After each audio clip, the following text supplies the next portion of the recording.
teníamos una bajante del pluvial que estaba totalmente deteriorada y como la casa del puente en realidad es como una gran bandeja de hormigón, el agua quedaba toda contenida.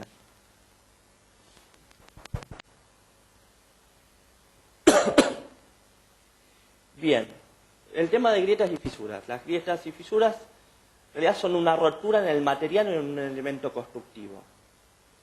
Puede deberse a deficiencias de ejecución o en los materiales, acciones mecánicas exteriores al edificio, acciones hidrotérmicas, deficiencias de proyecto.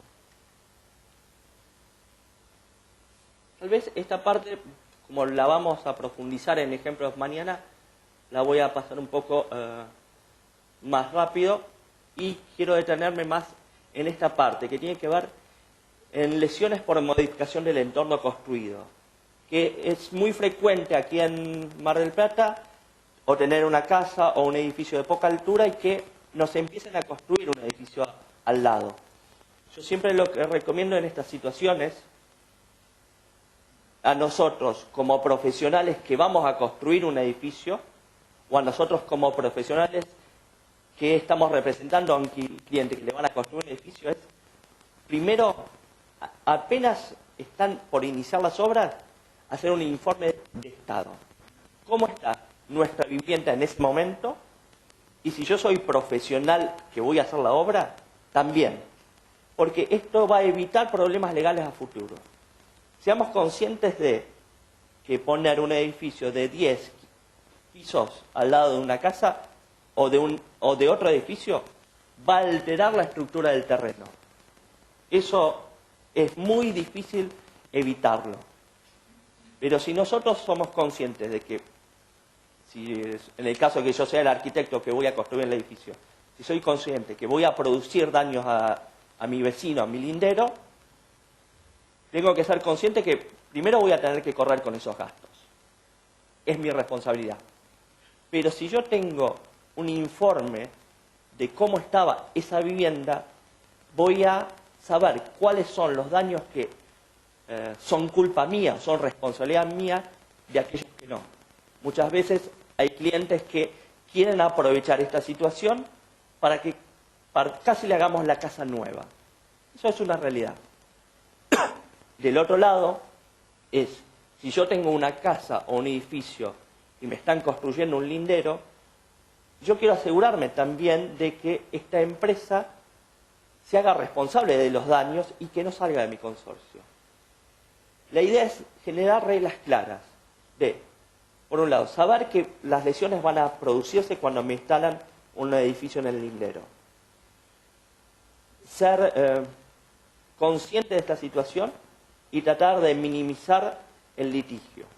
Yo soy menos propenso a la cuestión legal y a tener que litigar. Yo prefiero establecer un acuerdo entre las dos partes, que la empresa constructora va a ser responsable de los daños producidos, pero con un informe que respalde cómo es el estado de la casa ahora y cuáles van a ser los daños producidos.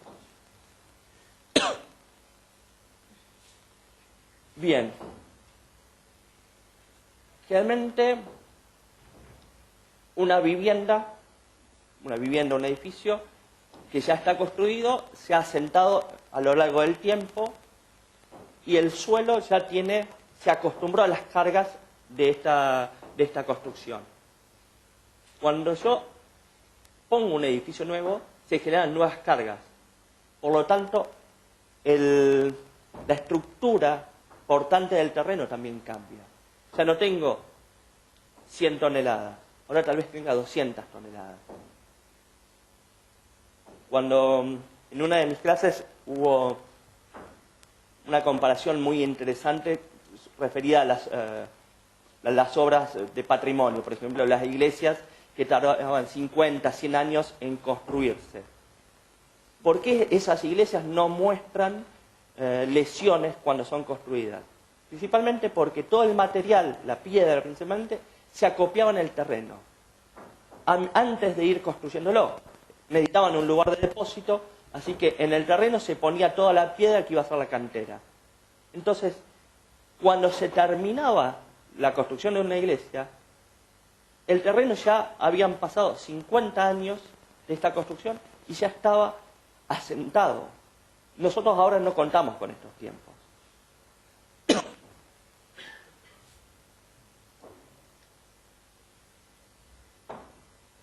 Bueno, usualmente en los asientos diferenciados, en este tipo, cuando tenemos un edificio existente y un nuevo lindero, se van a presentar una serie de lesiones. Principalmente inician con primero fisuras y luego grietas.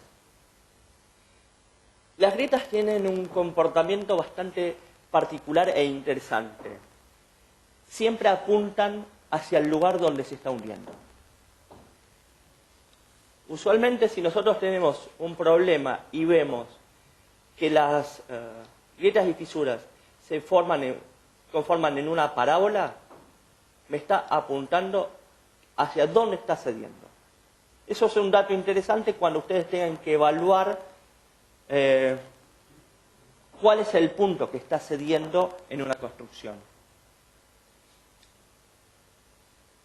Por ejemplo, este es un caso de un edificio de aquí de la costa, que en realidad en su momento solo nos habían llamado para hacer una serie de cateos en lo que era la envolvente, en todo lo que era el revestimiento.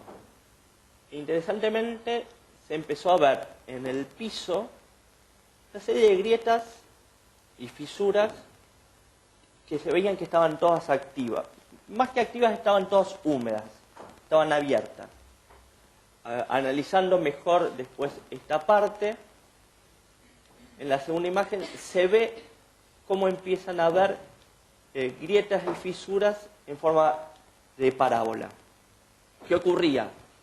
Unos meses antes, en este ángulo inferior, se puede decir, del lote habían construido un nuevo edificio y estaba asentando, y este bloque que sale, que no formaba parte, digamos, de una estructura más cerrada, estaba quedando emboladizo, por lo tanto estaban apareciendo estas fisuras. Bien. Perdón. Sí. Siempre y cuando no estás dando un ejemplo de a nivel. A mí me ha sucedido personalmente que se agrava con una... Un segundito. A ver. Sí, perdón. Micrófono. Para que Así. salga afuera. Para que se escuche afuera. No, la cosa. No sé, otro para arriba. Hola. Puede hablar ahora. Hola. Hola. No, la acotación es que vos, el ejemplo que ponías era siempre a nivel. A mí me ha sucedido, bueno, creo que a algunos colegas también le debe haber sucedido, se agrava cuando hay una excavación. Digamos, cuando hay una... Sí. No Sí, sé sí. si vas a llegar a Sí, eso. vamos a llegar a eso, Bueno. y es un dato importante, sí, Claro. totalmente. Sí. ¿Qué ocurre? Perdón. No, por favor, es un aporte. Hay ciertas situaciones que son como más fáciles de ver. Este casi se podría decir que es un ejemplo de libro. Hay situaciones que son mucho más complejas y sutiles. Está bien, lo importante en esta primera instancia es tener una introducción al tema patologías. Hay mucho para profundizar y en realidad cada situación, cada proceso patológico es único y es particular. Hay que sentar a analizarse. Existen como grandes paquetes, pero en realidad las soluciones van a ser para cada caso en particular.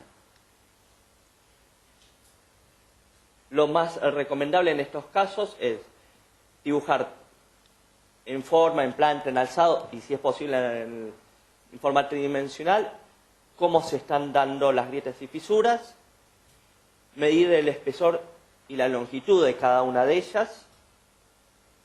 Si se puede, porque en el caso de las grietas, medir la profundidad, medir el desplazamiento de los bordes. No es lo mismo una grieta donde los dos labios estén al mismo nivel que empezar a ver que una de las partes se va avanzando. Eso genera, demuestra problemas mucho más graves. El tema de siempre también comprobar si la lesión está estabilizada o sigue actuando. Y las causas posibles en realidad también. Hay como grandes paquetes, pero cada caso va a ser, debe ser analizado en particular. Un poco lo que recién comentaba el colega tiene que ver con esto de qué pasa cuando yo empiezo a ver grietas y fisuras, pero en realidad no me han metido ningún edificio todavía a los lados. Puede darse por varias situaciones. ¿Cuál es la idea? O sea, un cimiento lo que hace es apoyar en el suelo, en el terreno. Si fuese mampostería, o sea, un muro de ladrillo, la estructura de hormigón armado muchas veces actúa de una forma diferente. Si yo tengo que esto está bien asentado, no va a haber movimiento. Si yo empiezo a ver ciertas lesiones, ciertas grietas y fisuras en forma de parábola, hay un índice que me está indicando algo está pasando abajo. Mi cimiento ya no está apoyando como debiera, se está, como diríamos, alabeando. Por lo tanto, las cargas de nuestro muro, en este caso de mampostería, están distribuyendo las cargas, pero hasta un límite. Esta parte es la que está volando, por lo tanto es la que empieza a descender. Este es un ejemplo que muy conocido aquí en Mar del Plata, donde, si ustedes se fijan, el edificio, o sea, la casa está muy íntegra todavía, más allá de que han aparecido una serie de grietas y fisuras.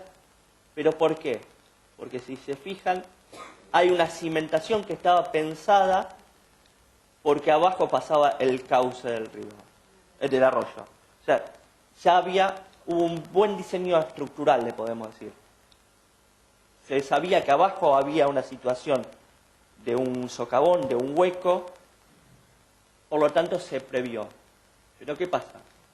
Muchas veces, principalmente en los casos cuando empiezan a excavarse y no se hace la excavación como corresponde, o sea, por bataches, por partes, y después se roba una parte de terreno, se submura. Se saca otra parte del terreno en otro sector y se submura. Si excavamos todo de una sola vez, pasa esto. ¿Por qué? Es simple. El cimiento que estaba asentado y que tenía un bulbo de presión, ya le han quitado la mitad del soporte. Por lo tanto, se desmorona. Este tipo de asentamientos se pueden dar en el intermedio del muro, como veíamos recién, o en los extremos. La verdad que los más peligrosos son los que se dan en los extremos. ¿Por qué? Porque en realidad en el extremo queda el ángulo, la arista, en voladizo. No hay nada que lo soporte del otro lado. Por lo tanto, es mucho más probable que se desmorone. En cambio, en los casos del medio, digamos, los muros actúan en colaboración y eso nos da un poco más de tiempo. El tema tiempo también es muy importante. Estas situaciones no es que hoy sacamos la tierra y a los 5 minutos se nos cayó. Puede suceder, pero siempre nos va avisando. A medida que yo voy sacando la tierra, por ejemplo, para hacer el cimiento de otro edificio, las grietas y fisuras nos van a ir indicando que algo está pasando. Cuando nosotros hagamos las excavaciones tenemos que tener muy en cuenta de ver qué está sucediendo en este lindero. Porque no es excusa decir, uy, me fui un fin de semana y al lunes llegué y se me derrumbó un edificio. tuvimos todo un proceso de aparición de lesiones, de grietas y fisuras que nos va advirtiendo. Son muy pocas las estructuras que se rompen en forma frágil. Realmente, principalmente lo que es también muros de mampostería, nos dan un tiempo de aviso, mientras voy haciendo el proceso de excavado principalmente. Estas son dos situaciones. ¿Qué había ocurrido en el primer caso, que es un caso en Málaga? Se fueron haciendo los batalles, las excavaciones, se fue submurando, pero justo se dejó un fin de semana sin submurar este sector. ¿Qué ocurrió? No tenía ningún soporte, no tenía dónde asentarse, se derrumbó. Si ustedes se fijan, al frente hay como tierra, se podría decir, en realidad es arena. La forma para evitar que esto se siga desmoronando es volver a poner el terreno que yo saqué. Esto obviamente es una medida paliativa de emergencia para evitar que se siga desmoronando. Hay situaciones como en este ángulo que no se puede hacer nada. ¿Alguna consulta sobre la parte que ya está apurada? Un segundito, a ver, micrófono.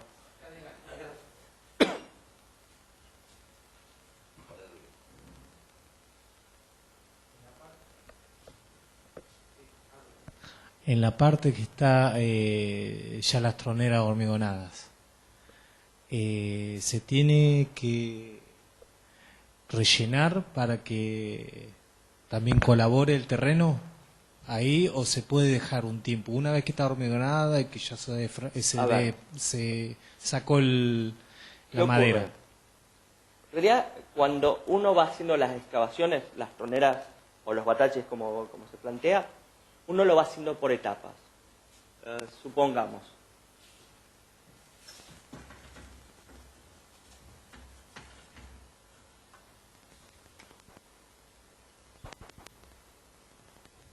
Este es nuestro terreno donde yo voy a excavar. Yo acá tengo un lindero. Lo primero que debiera hacerse es excavar el corazón. Después, realmente las excavaciones, los bataches, las troneras, no debieran ser de más de 3 metros. ¿Por qué? Porque ahí que empezás a correr un riesgo de desmoronamiento. Obviamente, tampoco van a ser de menos de 1,50 m, que es el tamaño de la pala. Pero, vos lo que planteás son como diferentes zonas donde vos vas a ir excavando.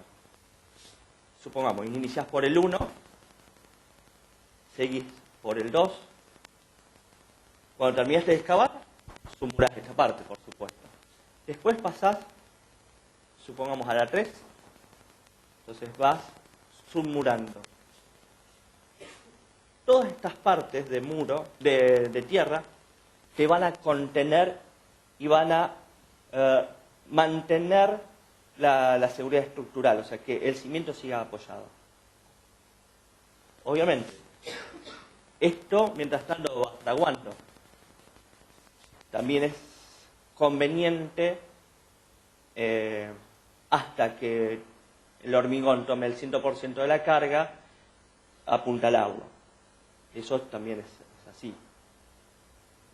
Pero tiene que ver con una cuestión de secuencia, de cuando vamos a hacer este tipo de intervenciones, hacer un estudio previo y tener una organización muy al detalle de cómo voy a intervenir.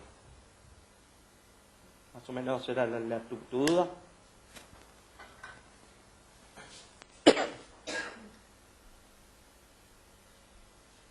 Un poco diferente es el tema de los asientos en estructuras de hormigón. En teoría, el hormigón tiene una mayor resistencia, o sea, nos va a dar más tiempo, me refiero. Obviamente que el hormigón tiene mayor resistencia, pero digo, no nos va a dar más tiempo. Las deformaciones las vamos a seguir viendo en los muros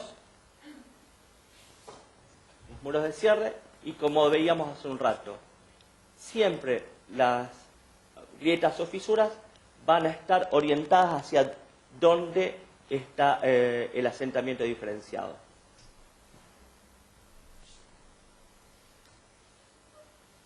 Por ejemplo, este es un caso de un subsuelo donde se construyó en el lindero y claro, los del consorcio se llamaron preocupados porque habían empezado a haber una serie de grietas y fisuras en los muros. ¿Qué había ocurrido? Una de las columnas había asentado. En este caso estamos haciendo el seguimiento. No es de urgencia, pero uno necesita saber si está estabilizado o no. Fíjense, acá empezaron a haber manchas de humedad, grietas y fisuras, más manchas de humedad, que esto en realidad tenía que ver con el tanque de bombeo, no era particularmente relacionado con esto. Eflorescencias. Esta es un poco la idea, es decir, una lámina donde se sintetice todas las lesiones, para entender un poco la lógica de lo que está pasando. Otra vez, el tema de las pruebas básicas sería lo que es dibujar forma de las lesiones, sean grietas, fisuras, medir las profundidades. En los casos donde hay un cambio en la estructura del terreno, es importante usar la detección de ondas electromagnéticas. Es como un radar, es un carrito que nos permite ver si en el terreno hay huecos. Eso nos permite saber cuán estable es el terreno donde estamos interviniendo. Estas son, en realidad estamos casi llegando al final, son otras lesiones también frecuentes que tienen que ver con el ataque de sales. No me voy a explayar tanto, pues en realidad estas son lesiones como más frecuentes que las han escuchado muchas veces hablar, que tienen que ver con el tema de el ataque de sales, que pueden venir desde el interior, en realidad. Realmente en Mar del Plata y nuestra zona, por, como decíamos, el ambiente marino, nuestros suelos tienen grandes índices de sales en el suelo.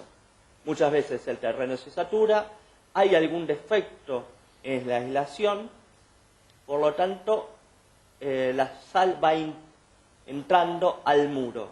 También recuerden que muchos de los materiales, como el ladrillo, pueden contener, mejor dicho, sales en su estructura. Entonces se van generando tensiones internas que, al subir el agua por capilaridad, van empujando las sales. Una vez que las sales empiezan a cristalizar, aumentan de volumen y pueden producir o criptoeflorescencias cuando se dan en el interior del muro, o eflorescencias cuando salen.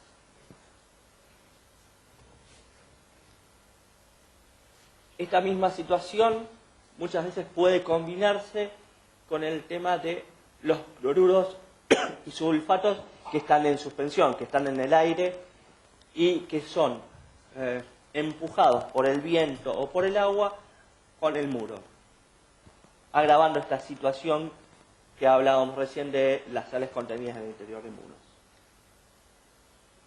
Otra situación que esta es como muy particular de entornos marinos es el tema de la erosión mecánica por viento. En realidad, ¿qué pasa? El viento pasa por la playa, recoge arena y es una arenadora. En realidad, no sé si alguno ha visto que muchas veces uno lleva rejas antiguas a arenar, que es una persona con aire comprimido que expulsa arena. Bueno, el proceso es similar. ¿Qué ocurre en situaciones como Mar del Plata? Estos procesos están favorecidos y potenciados por la presencia de periodos de humedad y sequedad. Humedad y sequedad en los paramentos, el tema de los cambios de temperaturas, las heladas, por lo tanto, van disgregando los materiales de revestimiento. Otra situación muy frecuente es el tema del envejecimiento de la madera, que cuando ocurre en carpinterías o en elementos visibles no es tan problemático porque es fácil actuar y fácil advertirlo. El problema es cuando se empiezan a producir en elementos estructurales, principalmente cuando hablamos de cubiertas.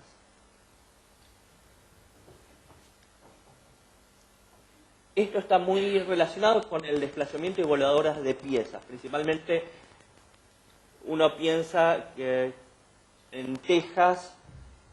¿Por qué? Porque usualmente nosotros vemos las tejas y parece que están completas, o sea, que están bien, pero usualmente no revisamos los anclajes. Cómo están atadas las tejas, si los alambres que atan las tejas están bien. Acuérdense que por más que no estén expuestos, la humedad llega a estos anclajes metálicos. Por lo tanto, cuando uno hace un relevamiento, debe hacer determinados cateos en zonas intermedias, en zonas más expuestas, para ver cómo está el estado de estos anclajes. Y por último, el tema de falta y errores de mantenimiento. Muchas veces los parches, los arreglos, los emparchados, son más problemáticos que si no se hubiesen hecho reparaciones. ¿Por qué? Porque un mal revestimiento o un revestimiento puesto en forma inadecuada lo que permite es el ingreso de humedad, la generación de grietas, fisuras, más allá de la cuestión ornamental, que la verdad quedan feos, pero es muy frecuente ver que se han hecho parches, y en realidad son más perjudiciales los parches que la falta de arreglo. Si no me equivoco, muchísimas gracias, espero haber sido útil.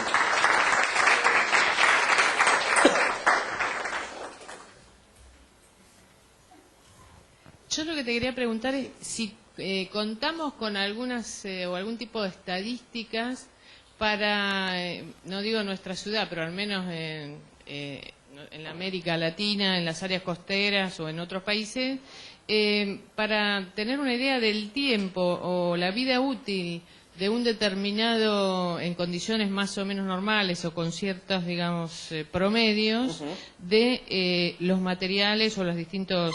¿Están? Hay normas que fijan la vida útil y estamos... Sí, aprovechamos.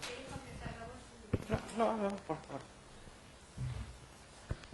Hay normas IRAM que fijan la vida útil de determinados materiales, de componentes, según el material que estemos, si son industrializados o son materiales más tradicionales, sí, pero hay normas IRAM que las fija, sí, sí. Y las IRAM son de nuestro país.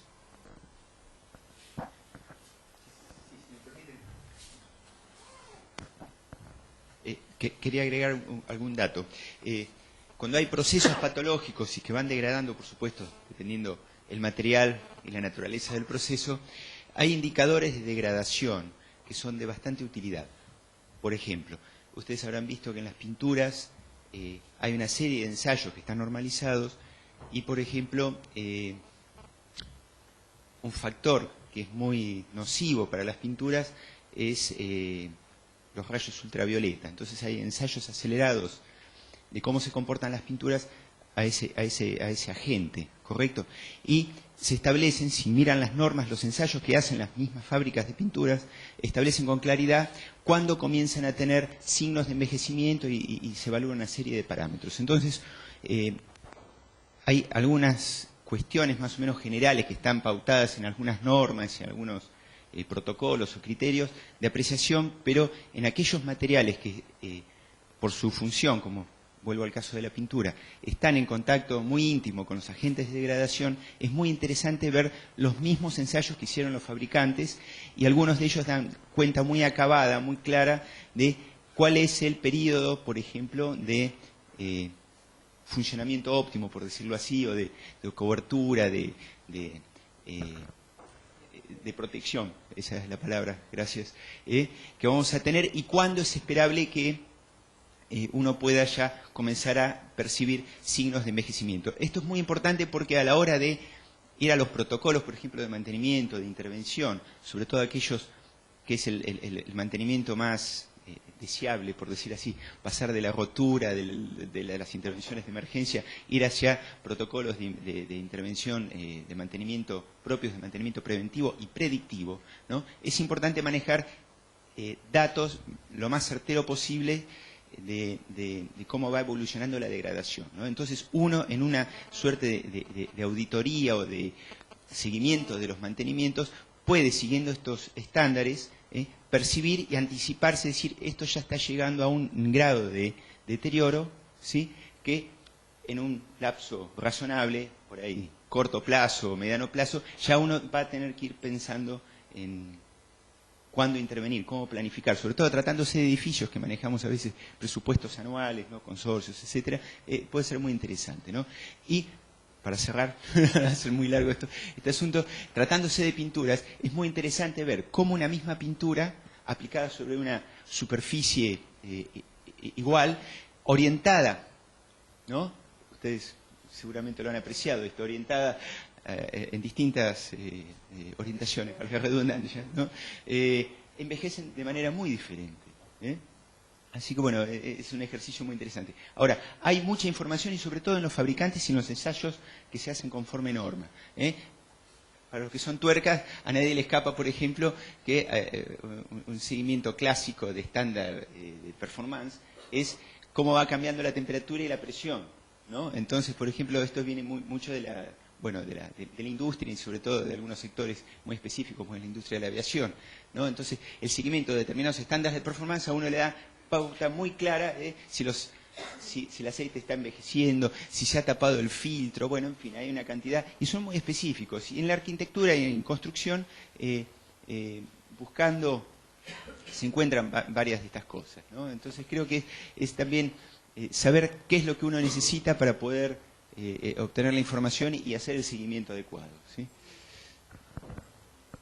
¿Alguna duda más? Bien, entonces queremos invitarlos para mañana a las 16 horas. En realidad, aquellas personas, acuérdense que mañana también hay un partido de fútbol, pero aquellas personas que quieran presenciarlo aquí, el partido, lo van a televisar en el colegio, así que pueden hacer el seguimiento. Nos vemos mañana, gracias.